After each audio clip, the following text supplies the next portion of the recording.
brain is a traitor. It is not designed to make you happy, successful, or fulfilled. It is designed to keep you alive and breathing at the lowest possible caloric cost. This is the biological root of the comfort zone. In the wild, familiar meant safe, and new meant predator. Your amygdala is still living in a cave, screaming at you that a difficult phone call or a career change is the equivalent of a saber-toothed cat. When you stay in your comfort zone, you are committing biological treason against your potential. You are allowing a prehistoric piece of wet tissue in your skull to dictate the limits of your 21st century life. The strongest version of you understands that comfort is a lie. It is a temporary chemical state that acts as a sedative for your ambition. To wake up, you must first recognize that the feeling of fear is not a warning to stop. It is the feeling of your brain upgrading its hardware. Every time you face a situation that makes your heart race and your palms sweat, you are entering a state of neuroplasticity. This is the only time your brain is actually changing.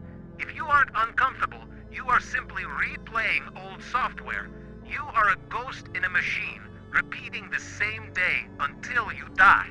The most dangerous place in the world is not a war zone. It is a stable job, a decent relationship, and a comfortable routine.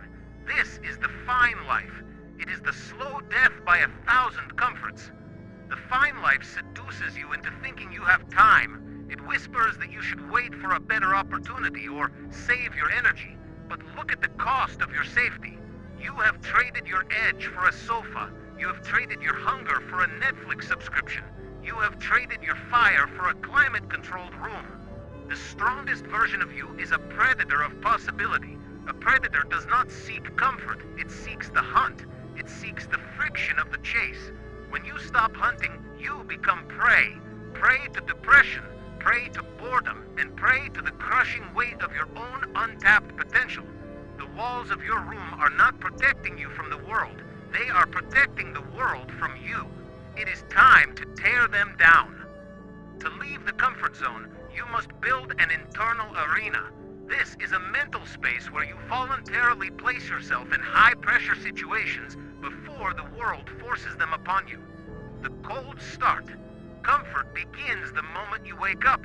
You want the warm blanket. You want the hot coffee. You want the slow morning. Break the cycle immediately. Take a freezing shower. Do 50 burpees. Do the hardest task on your list before you even check your email. When you start your day with a shock to the system, you set a standard. I am the one who dictates the terms of my day, not my comfort. The 10% rule of expansion. You don't need to jump off a cliff on day one. You need to expand the borders of your empire by 10% every single week. Talk to the person you find intimidating. Pitch the idea you think is too much. Go to the gym and lift the weight that scares you. If you do this consistently, in a year, your old scary reality will be your current warm-up. The strongest version of you is a version that is constantly outgrowing its skin. When you start leaving your comfort zone, your environment will fight back. Your friends, your family, and your colleagues will try to pull you back. They will use phrases like, "Don't burn yourself out," "Be realistic," or "Why can't you just be happy with what you have?" Understand this. Their concern is often a reflection of their own cowardice. Your progress is a mirror that shows them their own stagnation. When you choose to be uncomfortable, you make them feel uncomfortable about being safe. The strongest version of you is socially autonomous. You do not seek permission to be great.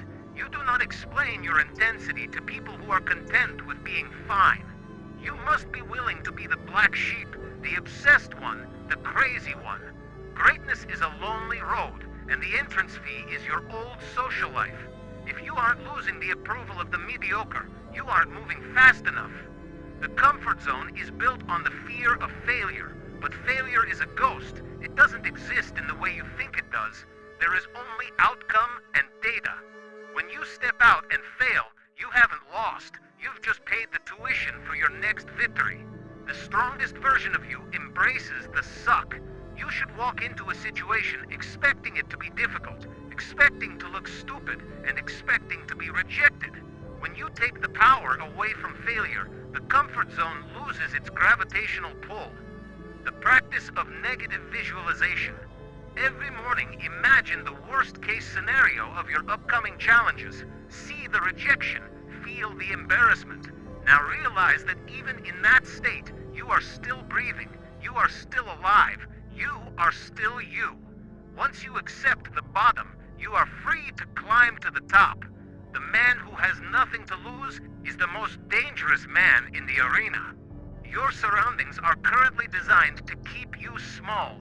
Your soft bed, your fast food, your endless digital distractions, these are the shackles of your potential. The environment audit. If your room is a palace of leisure, you will be a king of laziness. Turn your home into a training ground. Remove the TV, move your phone to another room, surround yourself with the tools of your craft.